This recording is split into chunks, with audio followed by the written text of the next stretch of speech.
What's up? Welcome into this Monday edition of Pushing the Pile post Super Bowl. I'm Mike Renner. He's Kyle Long, and we have a laugher of a game yesterday to break down once again for you here today. Kyle, now that you've had, let's say, 16 or so hours to digest what happened last night, have your thoughts changed at all? Any new opinions, any new takes from what we had last night?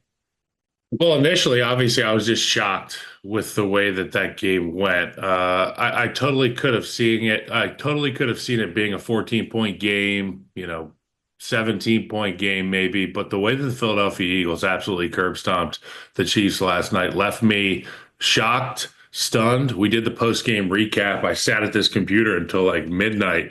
It was one of those things where I sat in front of the computer and did nothing for so long that my screensaver turned on. I wasn't even doing anything. Then I took my sorry ass to bed. Obviously, I was in on the Chiefs in the Super Bowl, and I was getting texts all night from people. Did you congratulate your brother? Did you congratulate Lane yet? But yada yada yada. And this morning, I went from shock to appreciative because you get to see all the media that's flooding in terms of photos, videos from the winning Super Bowl locker room, from the streets of Philadelphia. You get to see Jalen Hurts post-championship victory on the floor, exhausted with the cigar in his mouth. The iconic photos are rolling in. So as somebody who's moved on emotionally now from the 2024-2025 season, I have an appreciation for some of the things that I'm seeing. What an impressive season by the Philadelphia Eagles. Nick Sirianni had those guys absolutely ready to be shot out of a cannon last night. Vic Fangio's defense, all-star, fantastic performance from that defensive line too.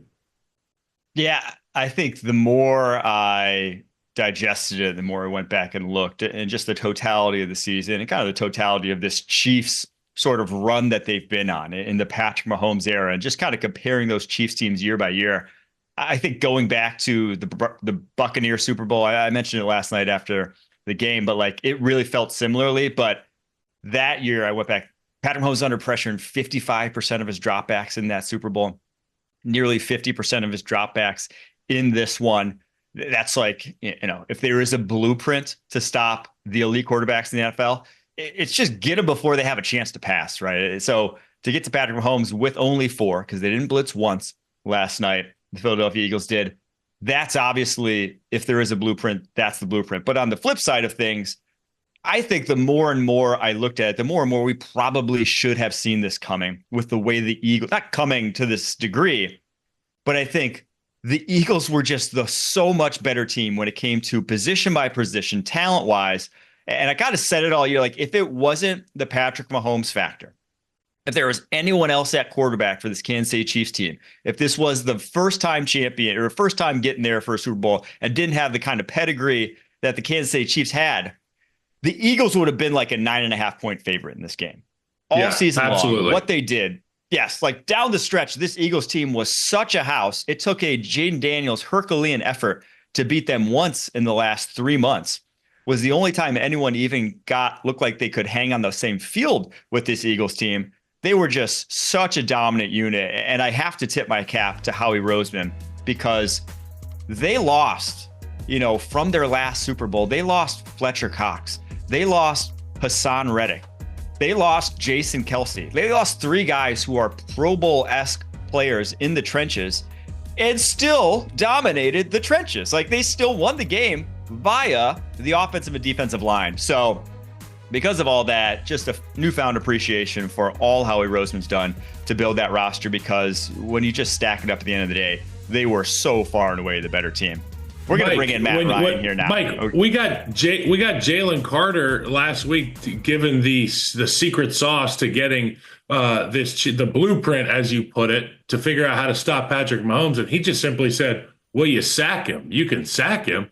And I'm like, I don't think anybody's ever said that. We talked about contain rush, not let him go right, not let him go left. But these guys just said, we're going to pin our ears back and we're going to whip their ass. And that's what they did last night. It was impressive. Matt, how you doing? Delay of game, quarterback, but we still love you. It's good to see you, buddy.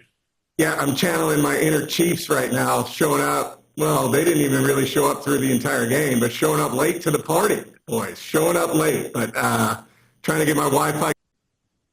Oh no, Matt, your audio is looking tough right now. We're gonna have to cut you off here. It's tough on the ears, unfortunately. I don't know what's going on there with you, but we'll hopefully get his audio here back in a We second. do But love Matt, regardless of his audio or his Wi-Fi or his timeless. God, that guy's handsome and smart, and we don't have many MVPs around here, so we're gonna figure out a way to get him back in here.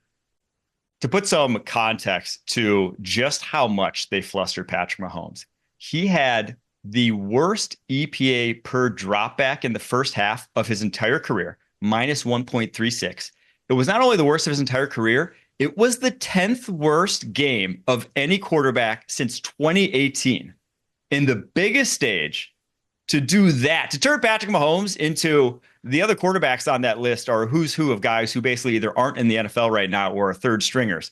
To put Patrick Mahomes in that category, the Eagles did something special in that Super Bowl. This gives me an appreciation for teams around the league who have question marks about their quarterback when they, like, I'll take Chicago, for example, or any quarterback that's played for Chicago in the last 2 decades. And people complain about how he's not the guy. We picked the wrong guy. Well, sometimes you're just outmatched. And for the Chiefs, we saw what it looked like when a guy who has been in the conversation for a greatest of all time candidate isn't protected. And that's exactly what it looks like. And when you play against a defensive coordinator who just allows his guys to win and put the pressure on the quarterback, that's what we saw from the Kansas City Chiefs. And that kind of reminded me of so many games I've watched of other teams around the league. The Chiefs look like the field. In this matchup last night, the Philadelphia Eagles just look to be all-stars, to your point, top to bottom on that roster. The job that Howie Roseman's done, putting together a tank, a juggernaut, and that's what it looked like last night. Yeah, I'll just say this to put a little bow on this first segment. It is a good year if you're an impending free agent along the offensive line or along the defensive line, because something tells me those guys are going to be in demand after what we saw in the Super Bowl. All right, we're going to try to get Matt Ryan's audio fixed to help him come on next segment and break down the quarterback play between Jalen Hurts and Patrick Mahomes in the Super Bowl. Coming up next.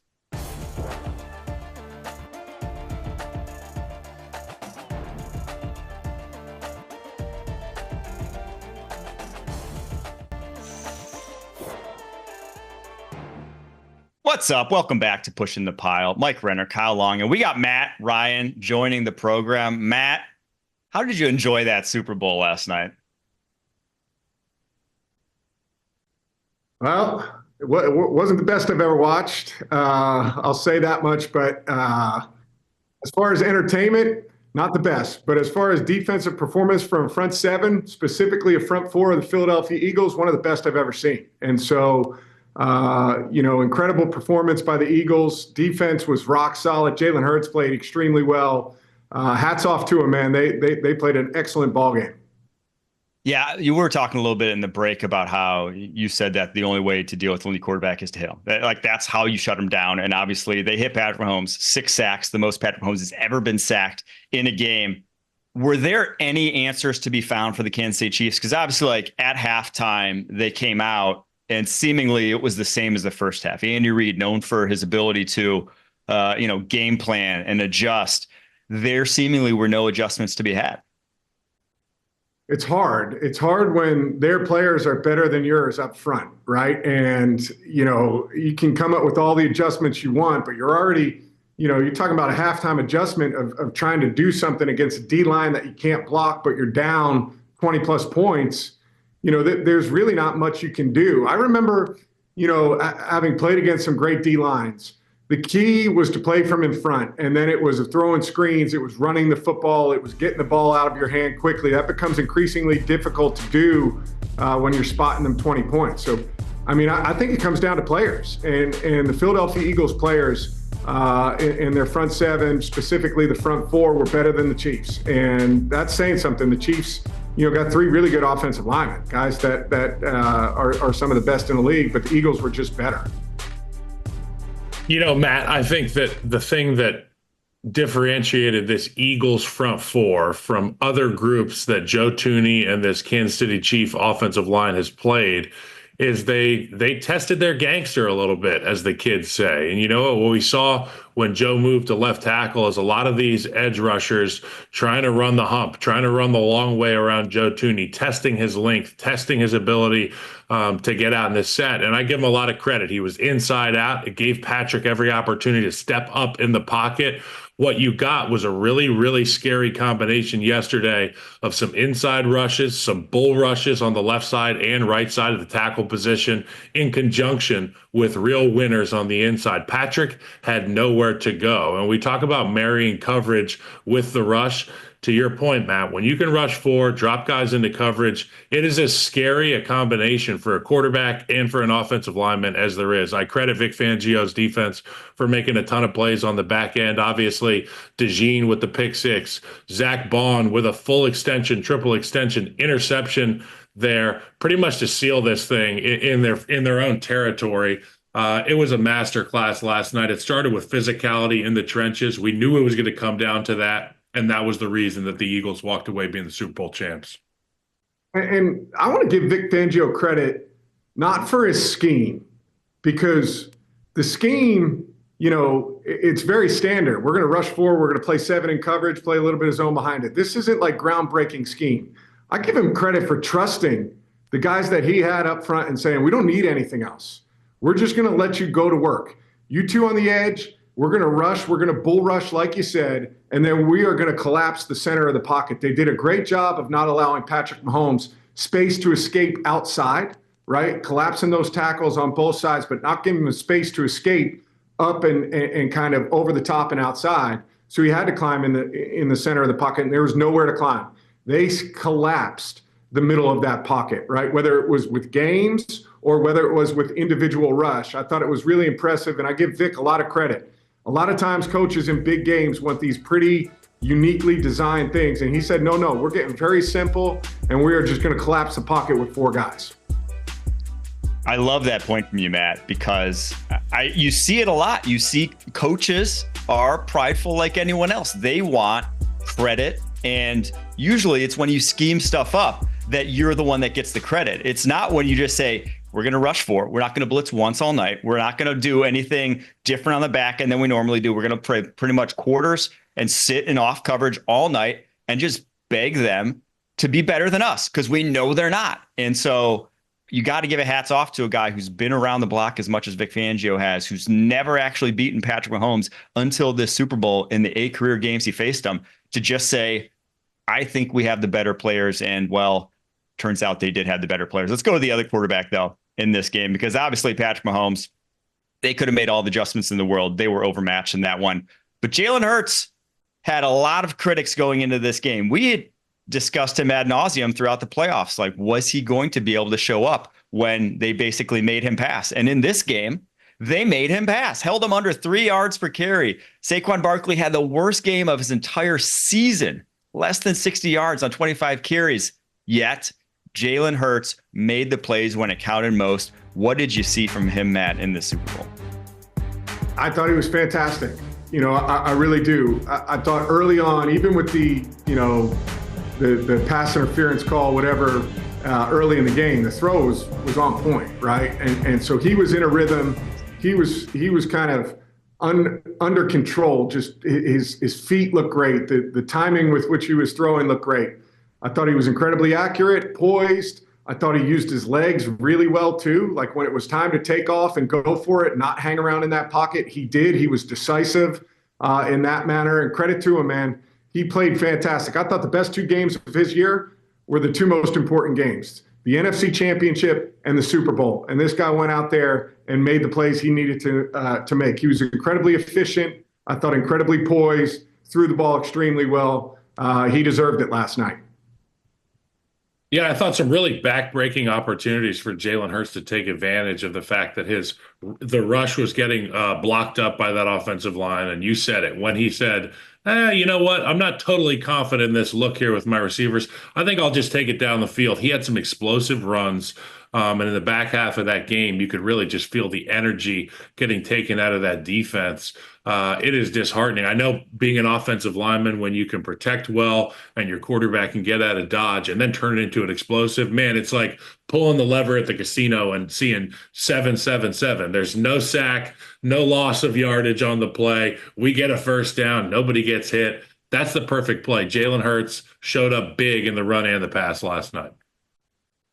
Yeah, I hate that fourth down got called back early on, because all we're doing is talking about the call then, and not the fact that that was a 4th and 2.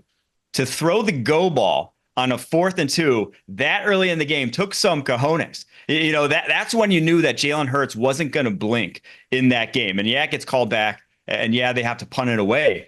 But that's a play that I don't think a lot of quarterbacks would, you could see a quarterback shy away from that in that situation. And I don't think a lot of people would bat an eye about it. I agree. I think it shows supreme confidence. The best time to throw deep, though, literally is 4th and short, yes. Right? It is the premier look for space on the outside to throw that go ball. They're not expecting it. They expect something at the chains or just beyond, or a pick route or any of those things. And you go with straight gas on the outside. And he threw it perfect. Like, there was no tension in that throw. It was like they were throwing pat and go on air. And that was really his expression all night on his face, right? Was just unfazed, ready to compete, no fear. I love the way he played. And I think the ultimate compliment you can give to quarterbacks, right, is that in the biggest moments, in their biggest games, they deliver their best performances of the season. And, he did that. He did that in the last 2 games. Do we see this? Mike, I want to make sure that, because there's so many people that will talk about the Kansas City Chiefs' ineptitude last night, and they'll talk about the fact that Patrick Mahomes had statistically one of the worst games he's ever played. He was sacked more than he's ever been sacked. He threw interceptions here, there, and another. But at the end of the day, it was the Philadelphia Eagles who showed up and did this, and it was Jalen Hurts. And when I'm looking at these pictures this morning of Jalen Hurts enjoying that victory cigar in the locker room, it really hits home. It was a championship effort from those guys last night. So I got to tip my cap, because I'm a big Mahomes guy, and I always stand on the table for those dudes. But my, oh my, what a masterclass from everybody, including Jalen Hurts, Super Bowl champion now. Well, all we talked about with the Eagles pretty much all year long, from, I guess, like week 5 on, was the defense. They were a defensive first football team, but they scored 95 points between the conference championship game and the Super Bowl. Obviously, some of that aided by the defense as well. Do we see this carrying over into next year? Because obviously, I believe Kellen Moore is going to be the next head coach of the New Orleans Saints, so probably going to have a new offensive coordinator, but they don't lose a single piece offensively. They bring everyone back. Everyone is under contract there. And for them to have the success they did these last 2 weeks, which were basically their 2 best offensive outputs of the season, do we see this carrying into next season, Matt? Well, I think it is. I think it's always hard when you have coordinator change. We saw that with them, not this season, the season before, right? You have new coordinators come in. It's just not the same. And every team is different. Every year is different. But I do expect them to be right back in the mix, given the players that they have. And I think one of the things we talked about it on this podcast throughout the year when we were talking about the Philadelphia Eagles is, yes, they were a run-first team. Yes, they were a defensive football team. But at some point in the playoffs, they were going to have to throw themselves to a championships. And they did it. And Jalen Hurts did it, right? And so I don't see that changing. I think they're going to be very much the same blueprint next year. They're going to run the football a ton. Saquon Barkley, I fully expect, if he's healthy, to have another monster year behind that offensive line. And we'll probably have the same conversations about Jalen Hurts, probably not going for big numbers or all those things. Can he do it in the playoffs? I don't want to hear it anymore. He can. He did it. He showed it. And so I think the defense continues to be really, really good. I think the numbers for Jalen will probably be similar to what they were this year. And at some point in the playoffs, he's either going to put them on his back in the pass game and they'll win, or they're not going to. But I certainly see them back in the playoffs with basically the same group coming back, even though they'll have a new coordinator. I'm in 100% agreement with Matt Ryan here because at the end of the day, there's X's and O's and then there's Johnny's and Joe's. And while the X's and O's are good on the defensive side of the ball, Vic Fangio, Kellen Moore obviously does a good job. Both sides of the ball have a ton of Johnny's and a ton of Joe's. They're going to be able to show up, get off the bus, and have confidence, that supreme confidence that they showed up in the Super Bowl against the Kansas City Chiefs, one of the best dynasties that ever played in the National Football League. And they whooped them out of the stadium. I mean, they took the air out of it immediately. You roll into the next season with that confidence, I'm sure. I've never been of a part of a team like that, but I've been on teams with just better dudes before, and that's a good feeling because the Eagles just have better dudes. Yeah, and I'll throw one more thing in there too. Like, and this isn't a knock on Kellen Moore, Nick Sirianni, or Vic Fangio, but they didn't beat you with their scheme, right? They beat you with their players, and that's why I look at it like they've got a real chance, regardless of who comes in there next year, because of the guys that they have. They can run simple type concepts and they can do it better than you can. And that is always the most frustrating thing as a player, right? If you get beat by scheme or something like that, you're like, okay. When you just get beat up by players that are better than you, that out execute you on simple little things, it's incredibly frustrating. And the Eagles do that better than anybody else, and they did that better than the Chiefs last night. Hey, Matt, So let's end you with remember you. when they used to play they used to actually play football at the Pro Bowl? You remember that? And you get in there in like the Wednesday meeting and they'd give you a playbook, which was one piece of paper, like front and back. There were 6 plays on it.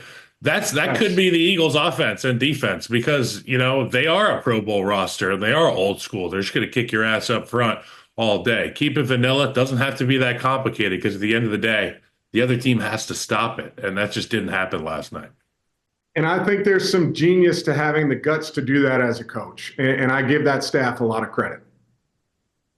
Let's end with this. Flip back to the Chiefs. They obviously don't get the three-peat. They now have a bunch of guys hitting free agency, only $11.5 million in cap space. Some key pieces like Trey Smith at guard, Nick Bolton linebacker, Turk Wharton, all hitting free agency. Maybe not massive names. Maybe Travis Kelce possibly retiring as well. Matt, do we see this kind of being the end of the Chiefs' reign? I know we've kind of said this before, but is this the end of the Chiefs' reign atop the AFC? No, I mean, maybe. I don't know. I mean, but I'm not throwing them out. I think they're going to be in the mix. And I think they're going to be in the mix given, what Patrick Mahomes can do. I think last night, obviously, is an outlier. I think they're going to be in the mix given Andy Reid and Steve Spagnuolo. All of these guys are really good coaches, and they got beat last night, and that happens. They got beat by a really good football team. But I see them being still in the mix. I think, you've got to address the left tackle spot. However they do that, right? You have to address that. Tooney has to go back inside, in my opinion, right?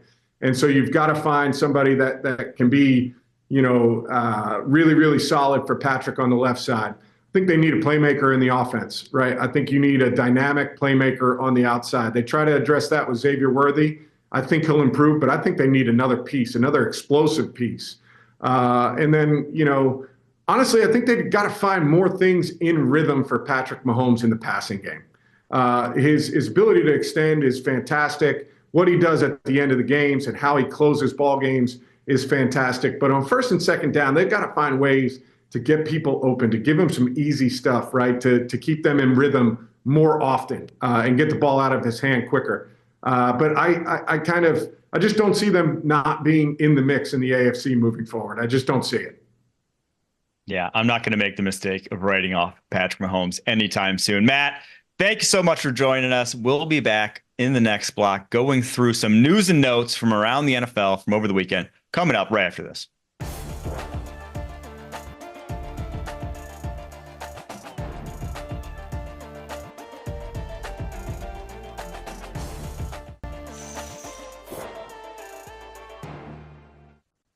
The big news from around the NFL from over the weekend that wasn't obviously Super Bowl related, Aaron Rodgers, Jets quarterback, no longer. They apparently will be moving on from the 40-plus-year-old after his first season as a full-time starter. Obviously didn't go the way they wanted. They own the 7th overall pick in this upcoming draft. Was this a good move, Kyle, from the Jets' perspective? Or well, as it pertains to As it pertains to the New York Jets, I think it is probably a good move because you're bringing in a new regime. You want as little distractions as you can get in a town that's under the microscope like none other, a team that's under the microscope like none other. Aaron Rodgers, for better or worse, brings with him a lot more cameras, a lot more microphones, a lot more media members that aren't concerned necessarily about your football team, but they just want to be involved with stardom. And that's what Aaron Rodgers brings along to a team. So for Aaron Glenn, the opportunity to start fresh, get some new leadership at the quarterback position, I think it's a good move. And for Aaron Rodgers, it's interesting. It is interesting to me because we talked all year about the fact that he didn't look like himself. He wasn't mobile. Well, then we had complaints about the offense. They were stagnant pre-snap. They weren't cutting edge. We had a firing at the head coach position. We had numerous changes within the Jets regime. Now he gets an opportunity to potentially meet with a couple of these suitors and pick out something that he deems to be an acceptable place for him to go play football. And I think the best is yet to come, maybe in terms of this recovery for Aaron Rodgers, because last year he wasn't fully healthy. I mean, no matter how you cut it, he's 40 years old, coming off of Achilles. It took him a long time. Towards the end of the season, we started to see a version of Aaron Rodgers that you and I would deem to be an acceptable level of starting quarterback in the National Football League. What do you think about it, Mike? Yeah, as much as I thought he gives you the best chance to win this next year, right? If you're thinking 2025, how do we maximize our win total? Aaron Rodgers is going to be better than pretty much anyone they find in the free agent market, anyone they find in the draft. That's just how it is. But you have a new head coach, you have a new GM, you have a long-term vision, and you're trying to build, more importantly than anything else there in New York, a culture. And obviously with Aaron Rodgers, he not only brings the stardom, he brings a certain type of culture that may not go eye to eye with what Aaron Glenn's trying to build there, or he may not, even if he would want to fit in, he may not be completely bought in year one. And you need more than anything else there for the New York Jets. You need buy-in. And so you don't need to win 15 games year one. You don't even need to make the playoffs year one if you're Aaron Glenn. You just need things to be building towards the right way while that roster improves, while you work towards getting a franchise quarterback. So from all those perspectives, if we're bringing Aaron Rodgers back, it is a one-year deal. It ain't going to be for the long term. I cannot fault the Jets for doing this. Truthfully, if I was in charge there, probably the same direction I would have gone. But how do we think Aaron Rodgers lands somewhere, or do we think this is the end for him? Man, I think he wants to play. I think he still wants to play. And, I killed him early in the season. Some of the stuff that I saw from the Jets, some of the stuff I saw from that offense, it just was like terrible taste in my mouth for what I'm used to with Aaron Rodgers. But the end of the season saved it for me. And I'm sure, like a really bad golf round that finishes with maybe a nice putt, he's like, you know what? I think I'll golf again next week. And that might be his mentality. He's still got it. It's not like he's completely crippled. He can still throw the football. I'd love to see him go play football. It just depends on where. Where do you think he could play, Mike? Oh man, that's the thing right now is there's not a lot of teams that are like the one quarterback away from really competing the way, like maybe the Bucks were when they signed Tom Brady, and obviously they were because they got him and then they won the Super Bowl. But there's not a lot of great rosters out there that are just that one guy. So ultimately, I think he probably ends up hanging it up because I'm not sure anyone's going to want to really back up the money train for him the way he's going to want, unfortunately. All right, next storyline here. Deebo Samuel, 49ers wide receiver, has gotten permission to seek a trade. Obviously, the writing here was a little bit on the wall when, one, they drafted Ricky Pearsall in the first round last spring. Two, they gave Brandon Ayuk a massive, massive deal preseason last year. And then three, Deebo Samuel just looked not like his former self. Somehow it seems like, shouldn't be too surprised that the guy who started getting the workload of a running back started aging like a running back, the 29-year-old wide receiver coming off his second fewest yards from scrimmage in his entire NFL career. And obviously he's been banged up a lot over his NFL career. Do we think anyone is going to want to absorb his, somewhat middling cap hits this next season? It shouldn't cost him too much, but obviously he's on the downside of his career at this point. It would have to be a team that has some pieces already built into that offense on the outside, because to your point, the guy he just can't do the volume that he used to do. Mhm. He was on the field doing the dirty work, taking a lot of hits, being asked to do so many different things in the offense for San Francisco. Number one, I think it's a great opportunity for him to have a change of scenery. They've experienced so much success in San Francisco and gotten so close so many times. I just think maybe a new look on things, a new lease on life for Deebo Samuel would do him good. And for the team that's bringing him in, make sure that you have guys that you can rely on, because Deebo is a guy at this point in his career where you can't really know for certain that he's going to be out there week in, week out. Yeah, I tend to agree. And I think that the trade, if they do get anything in return from sixth, seventh rounder, this will be a late day 3 pick. I know Cooper Kupp's also on the market. He's in a similar boat where a little bit bloated of a contract, gonna be difficult to find a suitor. Basically, just someone who's gonna want to kind of buy the negotiating rights with him, because I don't think anyone's gonna take on his contract either. But are there any names around the league that you could see being a good fit for someone like Deebo Samuel? Man, oh man.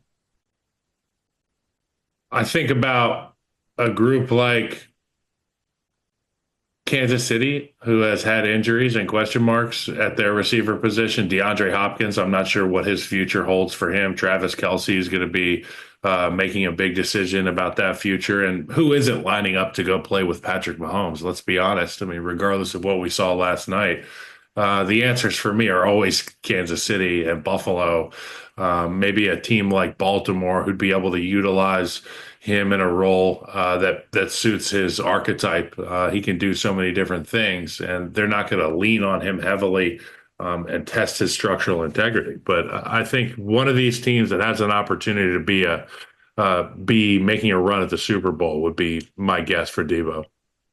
The first one that came to mind for me was Denver Broncos, because one, they need the wide receiver position, obviously Cortland Sutton, and then a lot of nobodies. And two, just the nature of that offense. You run a lot of screens, you run a lot of underneath passing game, a lot of stuff where you're getting the ball in the receiver's hands, ask them to make plays.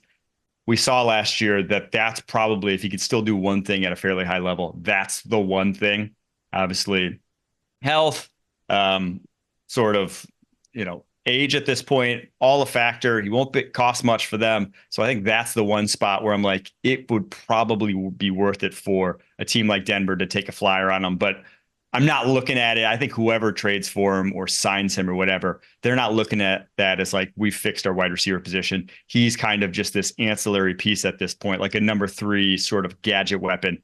I don't think his days as a number 1 or number 2. I don't think there's a coming back anytime soon. All right, last bit of news here. Saints. They are reportedly going to hire Kellen Moore as their new head coach. Do we like this move? Is this a good move for the Saints, or is Kellen Moore going to be back on the market as an OC here in a couple of years?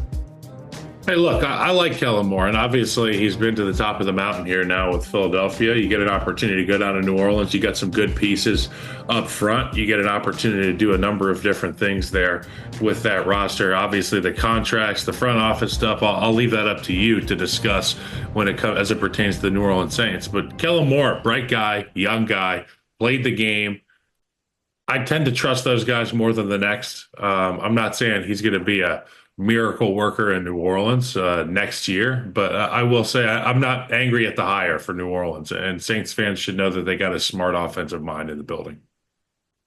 Yeah, I'm intrigued to see how it goes. I think Kellen Moore's perspective, I hope he got some semblance of a guarantee in terms of years on this, because as we've discussed many times with New Orleans Saints, it's not a 1-year turnaround. It's not a 2-year turnaround. This is 3 years of cap hits that you're going to have to eat, that you're going to have to strategically sort of work around and not kick the can on anymore. And there's some of this stuff that you can't even kick the can on anymore. It's all coming due here, that you basically, this has to be a 3-year experiment with Kellen Moore. If you're going to accept this job as a head coach and not want to be the OC of the Philadelphia Eagles, because if you're the OC of the Philadelphia Eagles right now, that's a pretty cushy gig, right?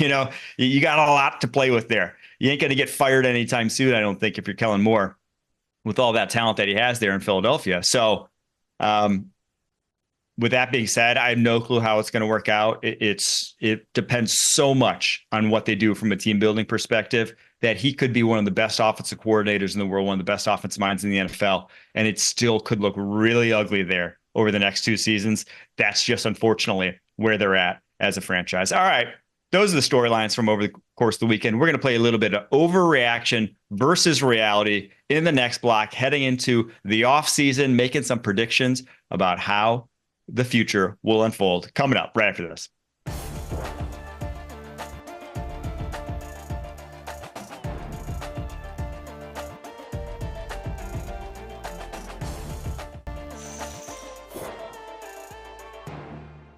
All right, it's everyone's favorite game, overreaction versus reality. We're going to start with this. The Eagles are now legit contenders to three-peat. Is that an overreaction or is that reality after their dominant Super Bowl victory?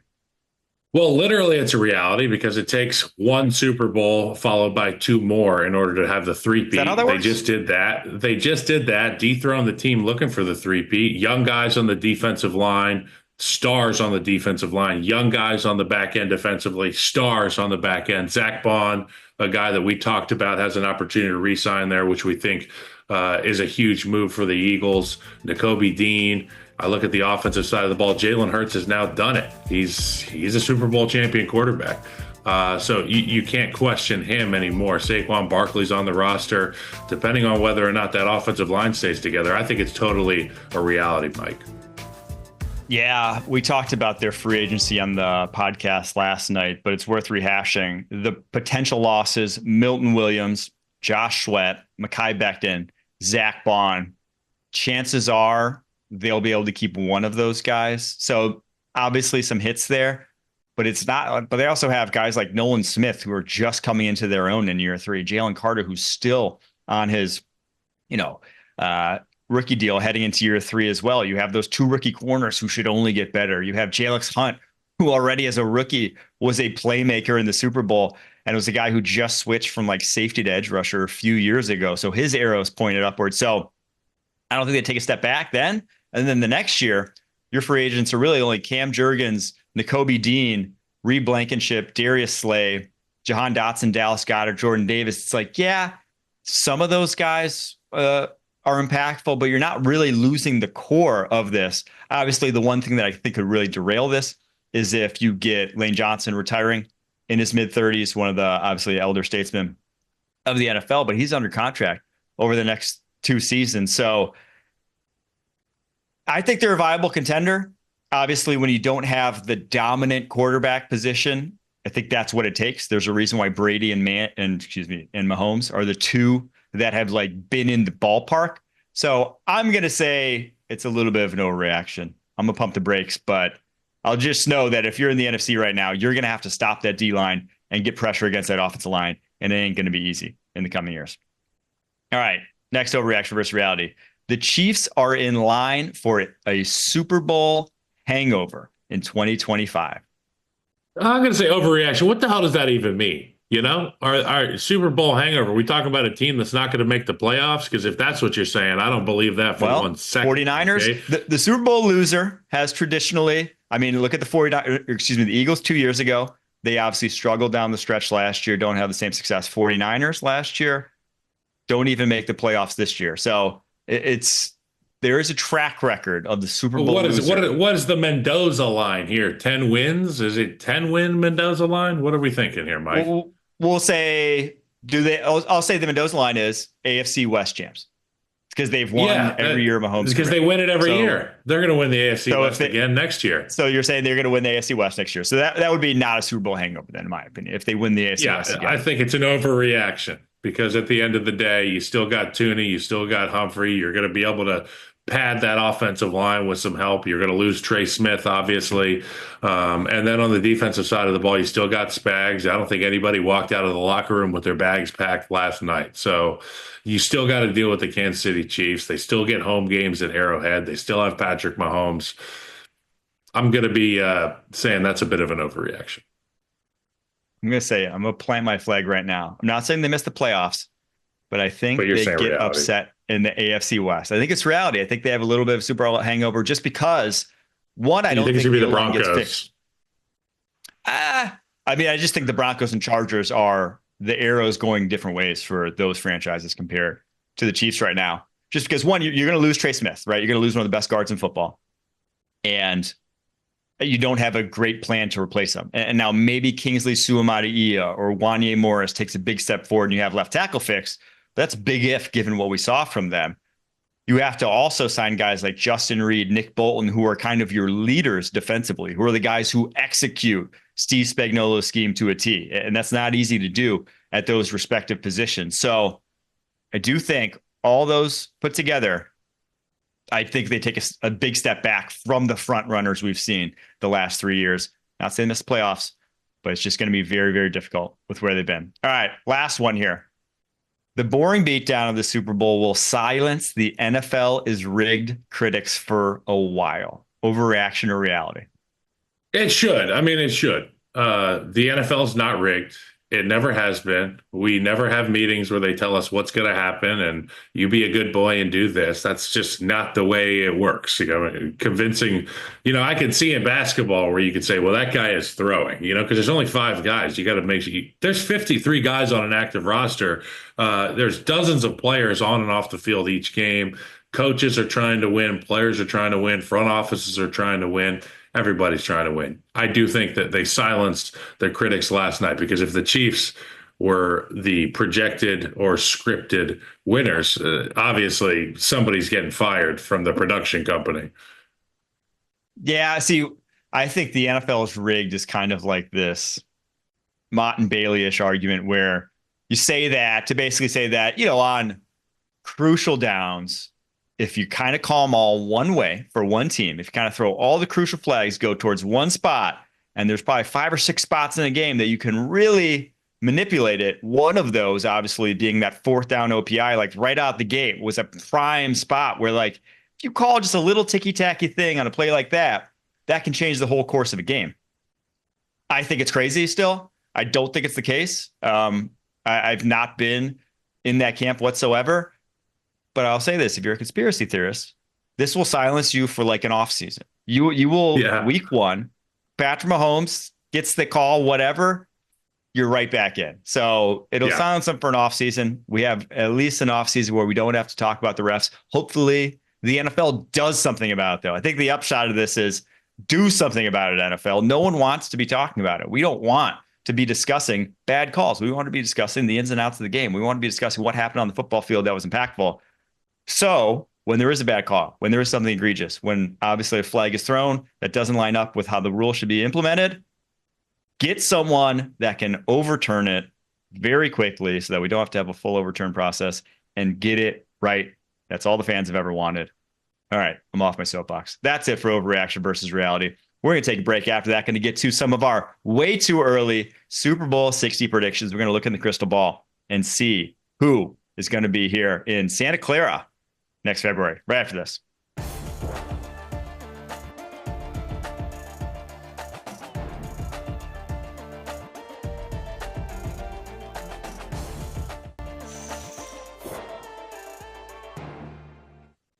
All right, Kyle, Super Bowl 60. We're a year away. Look in the crystal ball. Who is going to be representing the AFC and NFC when we're sitting here talking about it a year from now? Okay, it's really hard for me to not say the Philadelphia Eagles will be back to defend their Super Bowl championship next year in the state of California. And they're probably going to be going against a team that'll be there for the first time in a long time. That's the Buffalo Bills. I got Josh Allen taking the Buffalo Bills out of the AFC. Next year will be the year. Obviously, we talked about the Chiefs and a lot of things that they're going to have to build up. There's question marks in Cincinnati about that roster, that defense. Baltimore, they could totally be a team that's in there, but I think it's going to be the Bills. And it's going to be the Eagles next year. I think the Eagles repeat. All right. I'm going to go way homer on you, and I'm going to go Green Bay Packers. They got $42 million cap space. They're going to use it well. And they actually kind of gave the Eagles a game. They kind of slowed down the Eagles offense better than anyone else did in the playoffs. I think the defense takes another step forward. I think they're the NFC representative on the AFC side. Give me the Baltimore Ravens. I thought they were the best team in the AFC this year. A Mark Andrews drop away from possibly being there this year. And they bring pretty much everyone back on that team. Because of all that, give me Packers. Give me Ravens. Super Bowl 60. Can't wait. I can't wait for you guys to join us on Pushing the Pile tomorrow. We got Pete Prisco joining the show for our first off-season look ahead. going to talk the best storylines to watch out for this offseason. Until then, hope you guys can join us. And thanks so much for tuning in all year long. Keep pushing.